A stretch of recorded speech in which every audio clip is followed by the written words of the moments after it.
हरे कृष्णा, राधे राधे। आप सभी का हमारे चैनल में स्वागत है। आज हम सुनाने जा रहे हैं पुरुषोत्तम मास महात्म्य कथा अध्याय 18 की। तो आप सभी भक्तों का स्वागत है।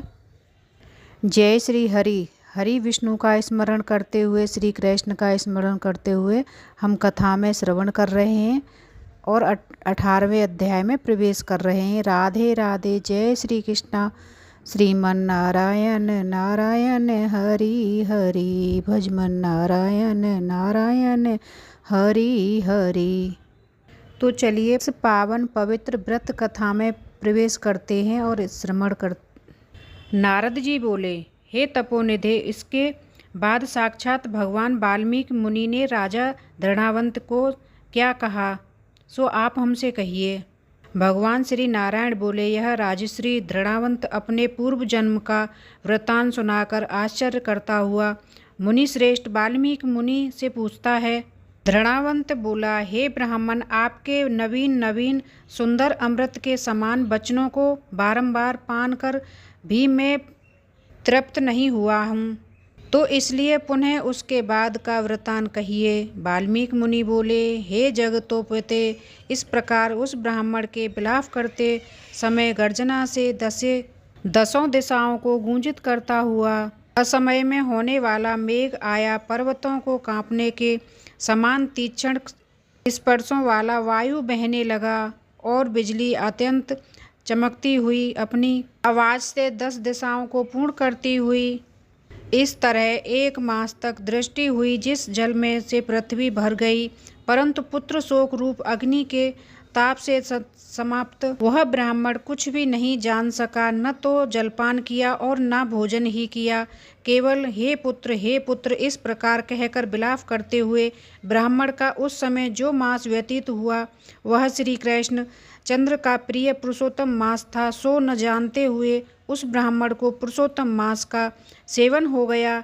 उस पुरुषोत्तम मास के सेवन के अत्यंत प्रसन्न नूतन मेघ के समान श्याम वर्ण वनमाला से भूषित हरि भगवान स्वयं प्रकट हुए। जगत के नाथ हरि भगवान के प्रकट होने पर मेघ समूह गायब हो गया। उस ब्राह्मण ने पुरुषोत्तम श्री कृष्ण चंद्र को देखा। दर्शन होने के साथ ही गोद में लिए हुए पुत्र के शरीर को जमीन पर रखकर स्त्री सहित ब्राह्मण श्री कृष्ण भगवान को दंडवत नमस्कार करता हुआ हाथ जोड़कर श्री कृष्ण भगवान के सामने खड़ा होकर श्री कृष्ण भगवान ही हमारे रक्षक हों ऐसा विचार करता हुआ भगवान श्री पुरुषोत्तम की सेवा से प्रसन्न हो अमृत की दृष्टि करने वाले अत्यंत मधुर वाले वाणी से बोले। श्री हरि भगवान बोले, भो सुदेव, तुम धन्य हो। इस तरह आप भगवान को तुम्हारे इस भाग्य के वर्णन करने में त्रिलोक से कौन समर्थ है। हे वत्स, हे तपोधन, जो तुम्हारा होने वाला है उसको हम कहेंगे, तुम सुनो।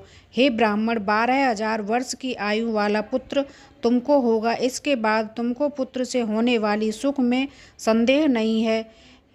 हे द्विजात्म, प्रसन्न मन से मैंने यह पुत्र तुमको दिया है। हमारे प्रसाद से होने वाले तुम्हारे पुत्र सुख को देखकर हे द्विजोत्तम, देवता, गंधर्व और मनुष्य लोग पुत्र सुख की इच्छा करने वाले होंगे। इस विषय में तुमसे प्राचीन इतिहास में कहूँगा, जिस इतिहास को पहले मकरडेकमुंड मुनि ने राजा रघु से कहा था। प्रथम कोई श्रेष्ठ मान वाले धनु नामक मुनीश्वर लोगों को पुत्र रूप मानसिक चिंता से जले हुए देखकर दुखित हुए और अमर पुत्र की इच्छा करने दारुण तप करने वाले 1000 वर्ष बीत जाने पर धनु मुनि देवता लोग बोले, हे मुनिच्छत, तुम्हारे कठिन तप से हम सब प्रसन्न हैं, इसलिए अपने मन के अनुसार श्रेष्ठ वर को मांगो। श्री नारायण बोले, देवता के अमृत तुल्य इस वचन को सुनकर उन तपोधन धनुर नामक मुनि ने बुद्धिमान और अमर पुत्र को मांगा। उस ब्राह्मण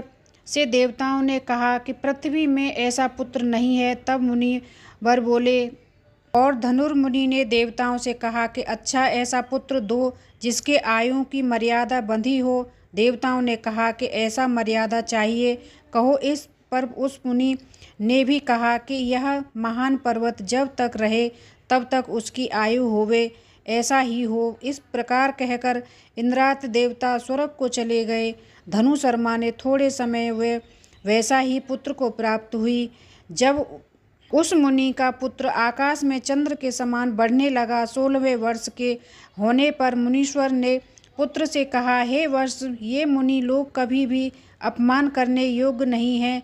इस तरह शिक्षा देने पर भी उस पुत्र ने मुनियों का अनादर किया। आयु की मर्यादा के बल से उत्तम उसने ब्राह्मणों का अपमान किया। किसी समय परम क्रोधी महिष नामक मुनि ने विधि से शुभ फल देने वाले शालिग्राम शिला का पूजन किया। उसी समय उस बालक ने वहां आकर शालिग्राम को शिला को जल्दी से लेकर अपनी चंचलता के कारण हंसता हुआ पूर्ण जल वाले कूप में छोड़ दिया।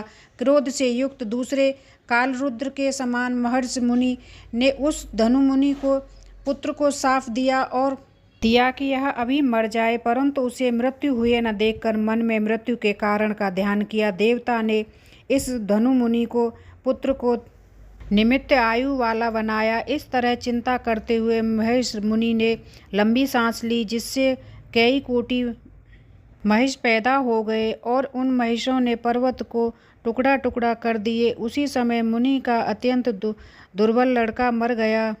धनुर्मुनि ने अत्यंत दुख से बार बार विलाप किया। बाद में अनेक प्रकार विलाप कर पुत्र के शरीर को लेकर पुत्र के दुख से अत्यंत पीड़ित हो चिंता की अग्नि में प्रवेश किया। इस प्रकार हठ से पुत्र प्राप्त करने वाले कहीं भी सुख को नहीं प्राप्त होते हैं। हे तपोधन, गरुण जी ने यह भी पुत्र दिया है, इससे संसार में तुम प्रशंसनीय पुत्रवान होंगे। हे अनग, मैंने प्रसन्न होकर पुरुषोत्तम के महात्म्य से इस पुत्र को चिरस्थायी किया है। यह तुमको सुख देने वाला हो।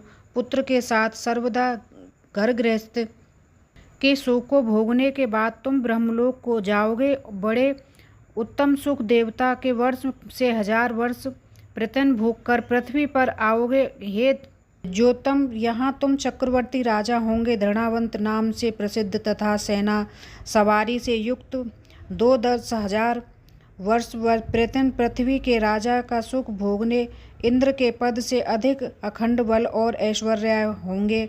इस समय यह गौतमी स्त्री पटरानी होंगी, नित्य पति सेवा में तत्पर और गुण सुंदरी नाम वाली होंगी। राजनीतिक विषादरस तुमको 4 पुत्र होंगे और सुंदर मुख वाली महाभाग सुशीला नाम की एक कन्या होगी।